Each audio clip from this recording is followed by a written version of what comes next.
or is he going to be stuck running to defend his brother's record? And I don't mean this in a general election. I think in a general election, if he didn't have a primary to go through, he'd jump into this thing in a heartbeat. If this were the old days of the 40s and 50s and you just had to really maybe do a primary or two but go win this at the convention, he'd be 100% in. I think it's the primary process that he fears, and defending his brother's record in the primary process is what would be frustrating to the entire Bush family. This is not a Bush Republican Party anymore. It's not. Just look at the things the RNC did. By the way, one point on Sarah Palin. I have always believed she's going to run too, but for much more cynical reasons. I think it's a financial reason. Yes, I think it's to get back into the spotlight, get the speaking fees back up. There's some question in my mind about Huckabee's motivation. How much of that is about, there's a lot of people now who run for president for their careers. Really? Not to be Can't we president give of the these United people, States. the benefit of the doubt here? When some establishment type runs, everyone's, take very seriously. John Huntsman's running. He's running because he wants to serve the country. And you guys have him on 452 times. I'm running Joe.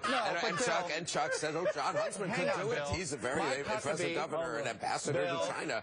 Sarah Palin, Mike Huckabee, those guys just want to make money. Although let him go, Chuck.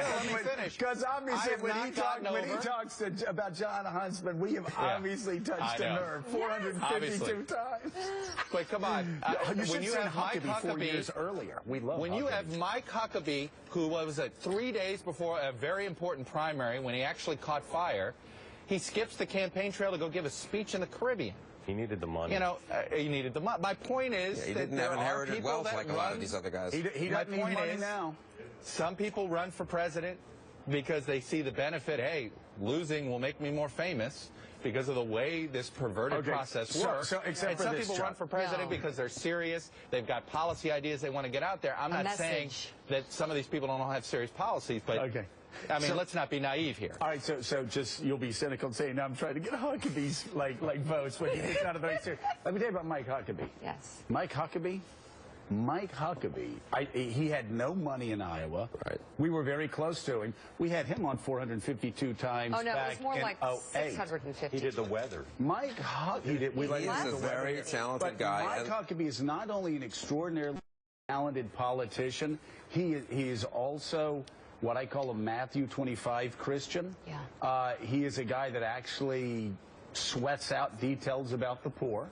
And more importantly than that, he's got a populist streak in him that Reagan had, that Republicans need, that we have turned our backs on, that has made us the party of the 1%, that has made us the party of the corporations, that have made us the parties of K Street, that Ronald Reagan's party never was, and Mike Huckabee's party would not be either. The consulting class would all wither up and die if Mike Huckabee made a run at this. And so, Chuck, I am going to go to Mark here, but I'll let you respond.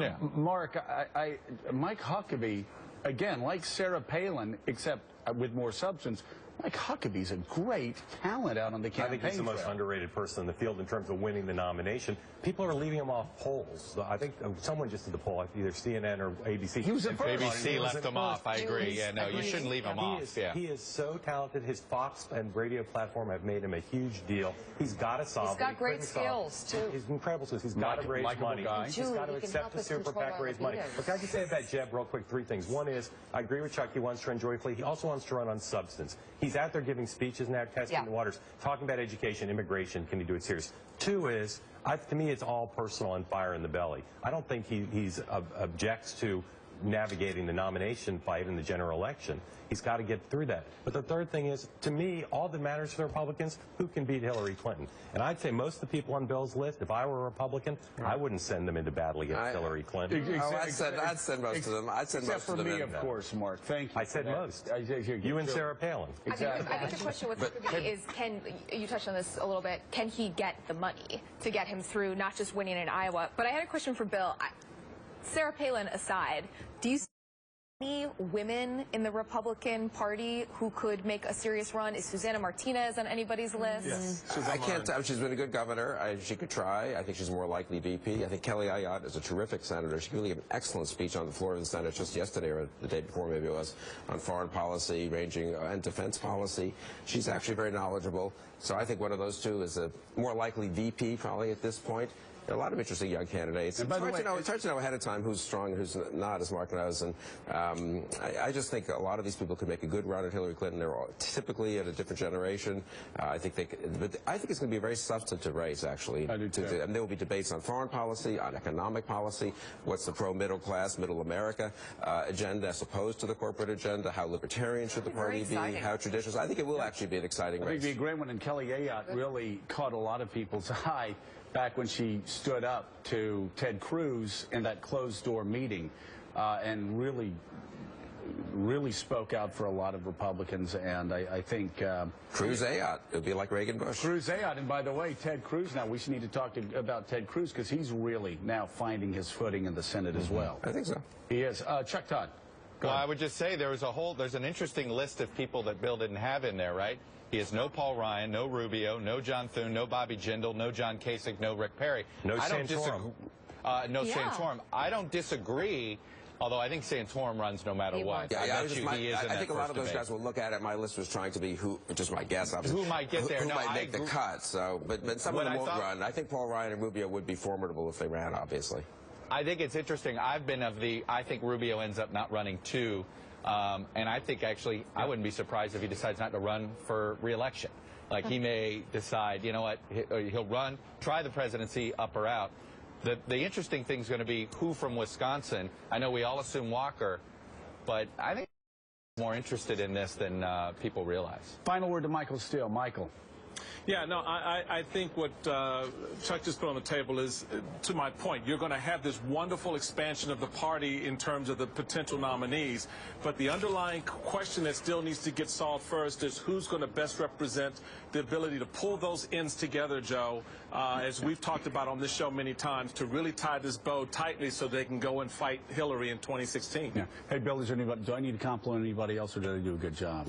You've got days and weeks and months and months and probably a year and a half, 2 years to do it. He's a great guy. And that movie Hoosiers, I love that.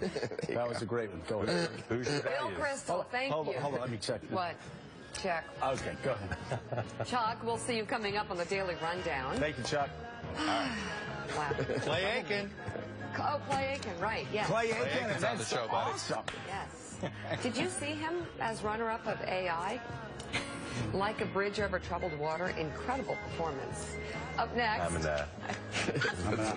Who beat him? Was that the Ruben? I think it was Ruben. Oh, it's the Ruben year. Okay. Ruben stuttered. Yeah.